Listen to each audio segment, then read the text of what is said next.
So, the miraculous part of it doesn't exist for me, but it exists for you because you haven't seen it. You have not known it. You have seen every day so many miraculous things, but you are not surprised. Imagine we are made from amoeba to this stage. How? How carefully, beautifully God has created us. We never even felt the pinch. We became human beings. How did we manage to become human beings? We never even think about it, take it for granted. But what must be the tremendous force that has created you into a human?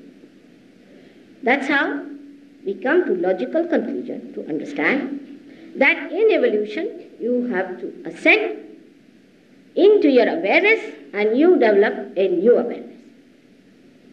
This happens when this Brahmarandra opens out and the Sahasrara, which is the limbic area, completely opens and allows the Kundalini to come out. Now somebody asked me one more question, that why this happening is needed? Why not God created us just like this? And why is it necessary for Kundalini to be awakened? The reason is the human attention. First of all, you have to evolve. Slowly. When you evolve from amoeba to this stage, from carbon to amoeba to this stage, we have got within ourselves. They haven't brought the chart, but you have got it in the book. Different centers which denote our milestones along our progress. The last is now the Sahasrara. At this point, the human beings have got all other centers properly developed. Even the Sahasrara is developed. And what you have to do is to just make the connection with the divine. Now the connecting line also is there, the Kundalini in 3.5 coil, settled in the triangular bone. This connection has to be brought out of your head, which breaks through and you start feeling this new awareness of collective consciousness. This is how the process takes place. It's a very simple process of just like sprouting the seed. But as you cannot sprout a seed by just dancing about it or singing about it or reading books about it, it has to go to the Mother Earth. In the same way, somebody who has the capacity, who has that love, who has that understanding of the Kundalini has to do the job. And once it is done, it's like one light enlightens another light. The another light has to steady itself first of all, know how to enlighten another light and start doing it. That's how the work is going to move in the new direction of new awareness, which we call as Chaitanyamaya, Chaitana, or enlightened awareness or vibratory awareness. So these vibrations start flowing through you. Now what is that? You can feel it above, you can feel it around, which you have never felt before. Now this is the collective consciousness into which you have jumped. Your awareness, your being has jumped into a new awareness. This has to happen to most of the human beings. Just like it has happened to fishes, it has happened to turtles, it has happened to pigs. In the same way, this has to happen to the most of the human beings. But I think human beings are the most difficult. Because of these two problems, as told before, that the conditionings about surrendering, or you can say the masochist. And secondly, the sadist. Or you can say the ego-oriented or the super-ego-oriented. Now, if somebody wants to control his ego, he goes to super-ego. Like, you see, when we are very ego-oriented, we get so frightened of ourselves that we take to drugs or to wines and all other alcohols because we just can't face ourselves. We have to escape it. We can't sleep, we find it impossible, so we have to take to these things. Now those who are superego people, like I would say people who are not yet developed according to the modern ideas, then they become ego-oriented. But the movement is either to the right or to the left, and the swing goes on like this, but the ascent is this way. And this ascent can be only achieved through the living process of Kundalini awakening. About this Kundalini, you might have heard and read a lot. Actually, it shocked me at a very young age when I read some of the books on Kundalini. I said, oh God, now how am I to tell these people? Because the one thing I decided, that I will not write any book till they reach a certain stage of understanding. So I said, now how to neutralize these people who have written such big books on Kundalini without even knowing where it is, whether it is in the nose or in the stomach or in the heart. Absolutely ignorant people have written, you'll be amazed. Because if anybody else in any technique or anything writes, you can get rid of that person, you can pull him to the courts. But as far as God is concerned, right from Napoleon to Hitler, everybody can write. Anybody can talk of God. I mean, most of these fake gurus who talk of God and higher consciousness and all this are all nothing but criminals, anti-God, anti-Christ people. But who is going to tell them? Of course, they suffer later on. Their disciples suffer. Everyone suffers. That's a different one. But they never connected with that. To such an extent that some of the people who suffer, I know of a lady who is a guru, all her disciples have suffered from kidney trouble, from heart trouble, from high blood pressures. I mean, a guru, if you have, at least he should keep your health all right. And you dare not tell them that this lady was a hocus pocus. Not only, but she was a very mysteriously funny woman. If you tell them, they'll be really shooting at you. And they have all these problems within themselves. Their families are broken. Everything has gone off, but Guru is a Guru. Whatever he does, he is our Guru. We can't leave him at any cost. He might give you one mala to wear. They can't give up that mala. They are sticking on to it. They have achieved nothing. They have not felt their own powers. At least see for yourself, those who are being to those Gurus, what have they achieved? We just go so enamored about these things. So much because of the circus they are carrying or the amount of money they have collected that they can project themselves through these medias and all that. The amount of befooling they do is still much more than the stupidity we have, perhaps, so they are still carrying on. They hanker after money, first of all, and we think by giving them money we are purchasing God. So many people believe that God can get money. God doesn't understand money. You must know that he doesn't understand money. He's never seen money all his life. If you ask me, I don't know how to sign a check. You can ask all these trustees how bad I am. I don't know how to sign a check. My husband has been teaching me how to sign a check. I don't know. I can't. My brain doesn't work there. It just goes off. Tried and tried to learn. I can't do it. Somebody has to write for me and then I can sign. But I do not know how to write a check. Because the interest is not there. Such a person, how can he have interest in your purse or in your women or in your properties? How can he have?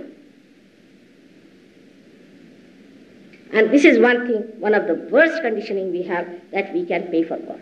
I can understand ignorant people doing that. In the villages, when I go there, ladies will bring 5p for me. One lady brought a 5p. I said, see, I don't take any money.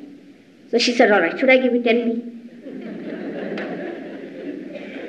Because they're so simple, they're so conditioned that they don't understand. But in their simplicity, they get their realization. But even the complicated and the intellectuals, you must see the way they get after these horrible gurus who teach them everything that is anti-God, anti-Christ. Absolutely, obviously it is anti-Christ.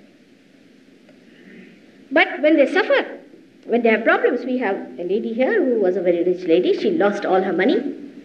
Her husband became a bankrupt. Her children became mad. She became epileptic. Her husband got epilepsy. And when they were absolutely destitute, she took away all her properties, everything. She came to Sahaja Yoga. She's all right now. But her husband, becoming insolvent, had to leave London.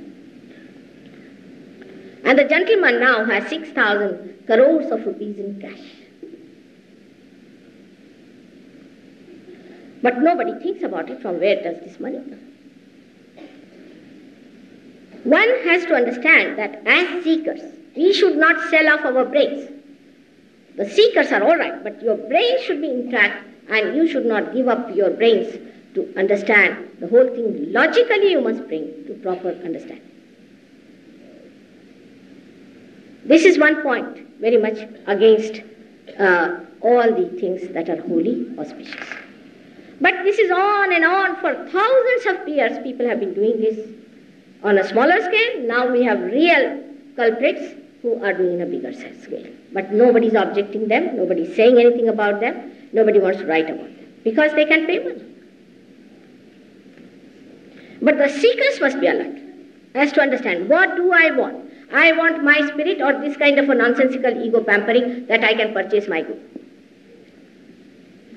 Secondly, in our awareness, we should reach another very, very important, extremely important point, that something has to happen to us so that our power must be manifested. Not to depend on the powers of the Guru. I mean, they may say something about me, all right, they may say anything, whatever they like. But why should you believe it till you get that power within yourself? Especially we Indians have a very bad habit of touching everybody's feet. He might be a bad man, a very inauspicious man. He might be the worst possible personality you could think of. You just because he's putting up a show, why should you touch his feet? To be very frank, I really don't like everybody to touch my feet. Because everybody touches my feet. Maybe some people are so bad that I get blisters on their feet. But in the villages, if you tell them don't touch mother's feet, then that is the biggest insult. Everybody's feet must you touch. For what? Why to bow this forehead before these horrible people? Once you have not known about them, once you have found out that they are not gurus, still you go on touching their feet. But before you have not found out, there is no rhyme and reason why should you touch their feet. I'll give you an example of a lama. These lamas also are another headaches. One of them went to Sweden and he wrote to them. I mean, in the West, people are very much enamored if somebody comes as a sannyasi. Even in India. Though Sitaji has written very clearly that a sannyasi should not enter into the house of a grahastha. He should stay outside in the forest, away from the village. You may send him some food, that's all. But he is not to talk to any women of the house, and nobody should give any money to a sannyasi. You better read Valmiki Ramayana, where poor thing, I would say, those who have suffered so much, those who have really suffered inside out, all these villagers, they are to be told, this is being already explained, that sannyasi has to stay outside the city. What do we have to do with the sannyasis who are grahasthas? And this is what we have to learn, that all these people who talk of religion, think of religion, and also give us ideas about religion, what is their own lifestyle? How do they live? Are they parasites? They are the worst parasites, I must tell you. Like this Lama the Great who wrote that you must get marble flooring for me, otherwise I won't come to that place. Now imagine in Sweden to have marble flooring. Poor things starved themselves, all these boys, and made a marble flooring for this Lamaji to come. Now they were parasites in Tibet, and now they are here. And we are paying them. For what? What good have they done to us? Parasites of the first waters. If they are parasitic, then how can they be gurus? Mother, excuse me.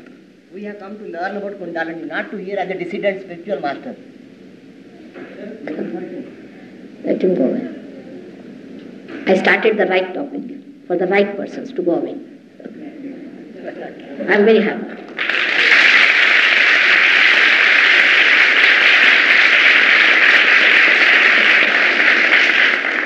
He wants to know about Kundalini, but for knowing about the Kundalini, you must know what you are. If you are coming from these wrong gurus and you are still with them, I cannot do any good to you. I must tell you very frankly, I am your mother and I am not going to tell you something that is not true, whether you like it or not.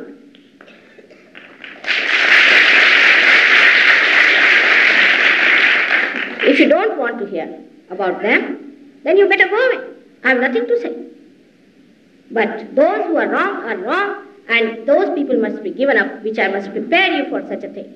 Because today your vibrations will rise. I know, because of my work, I should say. But it will fall down again. You lose your vibrations completely if you are following a wrong man. Now think of a guru who has made lots of money out of torturing other people, and you are still bowing at his feet. Are you going to receive any blessings of your mother? You have to give up everything that is falsehood. That is the point I am coming to. You have a guru. Why are you so much attached to him? What have you got? You have only paid money to him. And because you have paid money, you feel hurt when I say you cannot pay money to a guru. Doesn't matter. Even if you have paid, doesn't matter. It doesn't matter at all. Whatever mistakes you have committed, it's all right for me. But you must know if this is a mistake, you are not to have any more of these conditionings on you. This is an important point which all of you should know. You cannot go on with anti-gods and with God, can you? You cannot serve two masters, can you? So first and foremost thing, for every person who is a seeker, one must know logically that I am my own master and I am my own guru and I am not going to bow to anyone who doesn't give me my own powers. This is how we have to understand Sahaja Yoga.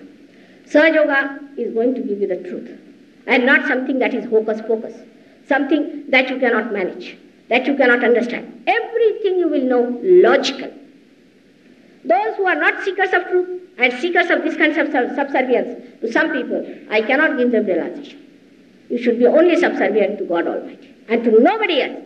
I agree that a guru is needed. A guru is needed. But he has to be a Sataguru. There are many Satagurus also. I must tell you. Many Satagurus. I know of so many in Maharashtra itself. And they come and tell me, Mother, all right, you go ahead. They will never like people who are telling them the truth. They like people who tell them lies, falsehood, who befool them, that kind of people they like. They all come with complaints. And they tell me that we have nothing to do with these seekers so far, as you are working, but after some years, maybe we may come down. I sent one person to America like that. And I told him he worked it out. He's a very dynamic man, no doubt. He came back after 3 days. After 3 days, he came back from America. He said, oh, you think the seekers are seeking God? No.